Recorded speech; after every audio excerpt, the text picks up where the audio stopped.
Indian citizens को NRI non resident Indians की तरह कब ट्रीट किया जाता है? Let me explain this to you with the help of an example.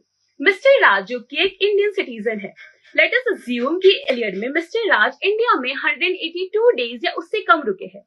इस केस में सिंस मिस्टर राज इंडिया में 182 डेज या उससे कम रुके हैं, तो as per foreign exchange management act that is FEMA, mister Raj को हम इंडियन सिटीजन होने के बाद भी एनआरआई की तरह ट्रीट करेंगे। हाउएवर, अगर यही मिस्टर राज इंडिया में 183 डेज या उससे ज्यादा रुके होते, तब हम मिस्टर राज को as Indian citizen resident in India treat करते और इस केस में वो एनआरआई नहीं होते। Again in this same example, let us assume कि मिस्टर राज 183 डेज से ज्यादा रुकने के बाद भी जब 200 डेट होता है, उस दिन मिस्टर राज इंडिया के बाहर शिफ्ट कर जाते हैं US for the purpose of employment. In this case, since mister Raj has moved out of India for the purpose of employment और उनके वापस आने का period is not certain, because of this being uncertain period, इस case में mister Raj को in spite of staying for more than 182 days in India, हम उनको एनआरआई की तरह ट्रीट करेंगे।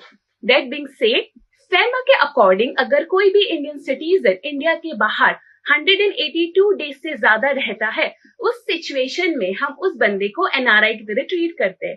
हाउएवर, 182 डेज रुकने के बाद भी अगर वो बंदा इंडिया के बाहर for the purpose of employment, business या फिर अनसर्टेन पीरियड के लिए जाता है, तो उस सिचुएशन में हम उस बंदे को एनआरआई की तरह ट्रीट करते हैं। Now I hope when an Indian citizen is known as NRI is clear to you. Thank you.